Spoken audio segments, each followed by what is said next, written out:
मनोज कुमार झा। शुक्रिया उपसभापति महोदय। ऐतिहासिक क्षण है ये।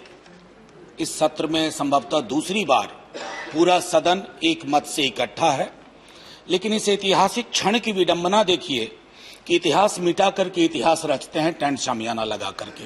ये उचित नहीं लगता है। मान्यवर, मैं अपने वक्त की शुरुआत में आपका प्रोटेक्शन चाहते हुए एक छोटी सी चीज मैं अपने सारे साथियों के साथ शेयर करना चाहता हूं।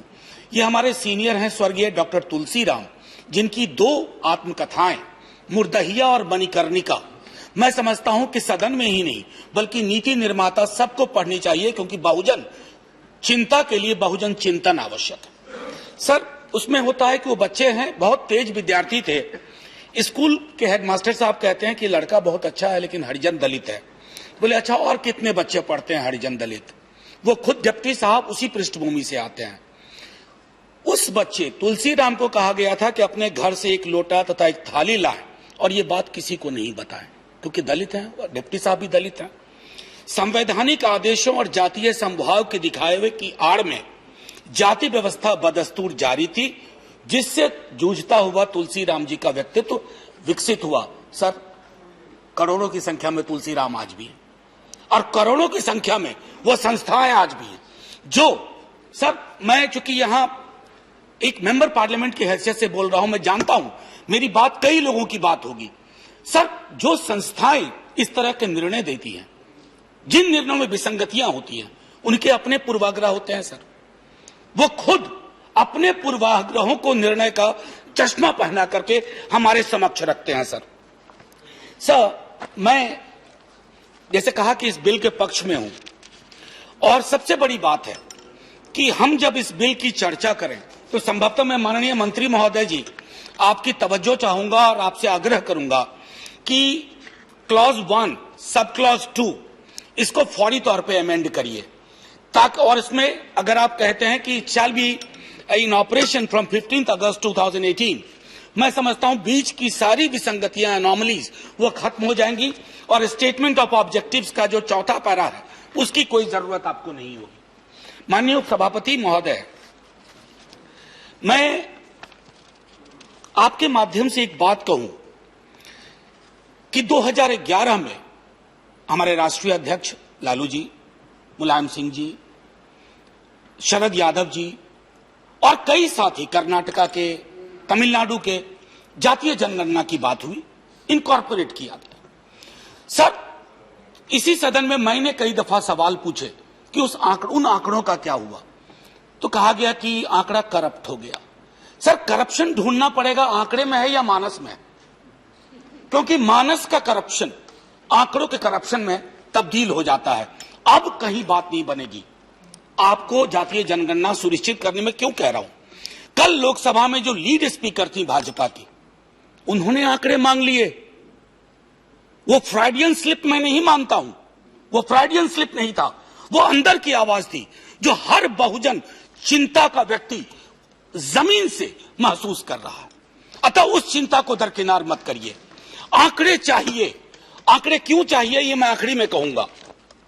अभी हाल के दिनों में मैं बताऊं, सर, मैं जिस राज्य से आता हूं वहां एक मांग बलवती हो उठी।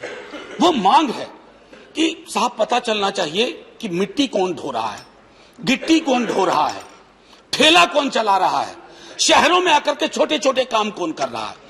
जातिगत जनगणना की बात हुई बिहार में, इतना दबाव जब नेता प्रतिपक्ष तेजस्वी जी ने कहा, मुख्यमंत्री जी साथ आए और हम सब ने, पूरा विधानमंडल ने प्रधानमंत्री जी से वक्त मांगा है। हमें उम्मीद है कि प्रधानमंत्री जी इतने महत्वपूर्ण सवाल पे वक्त देंगे ताकि लोगों की चिंता से रूबरू हो सके, और मैं समझता हूं कि ये बेहद आवश्यक है। Sir, many things were said by Abhishek Manu Singhvi ji. Sir, कतार हम बढ़ाने को स्वतंत्र होंगे, राज्यों को दिया है, फेडरलिज्म का आपने सम्मान किया है, बड़ी खुशी हुई कि सहकारी संघवाद बोलते थे, कम से कम कभी याद तो आया। तो वो जो एक चीज है कि सर कतार बढ़ेगी, लेकिन आपने क्या किया हुआ, टोपी पहनाई हुई है 50 की, इस टोपी को हटाना होगा। सर, ये टोपी अधिकार के प्रस्फुटन के राह में बाधा है। ये टोपी सर्वांगीण प्रतिनिधित्व के राह में बाधा है। मंत्रालय, सचिवालय, विश्वविद्यालय से लेके कहीं भी देख लीजिए, प्रतिनिधित्व अभी भी अत्यंत ही आंशिक है महोदय। और ये सिर्फ मेरे दल और मेरी चिंता का विषय नहीं है सर। एक नीति आयोग में एक मेरा मानना है कि नियत प्रकोष्ठ भी होना चाहिए।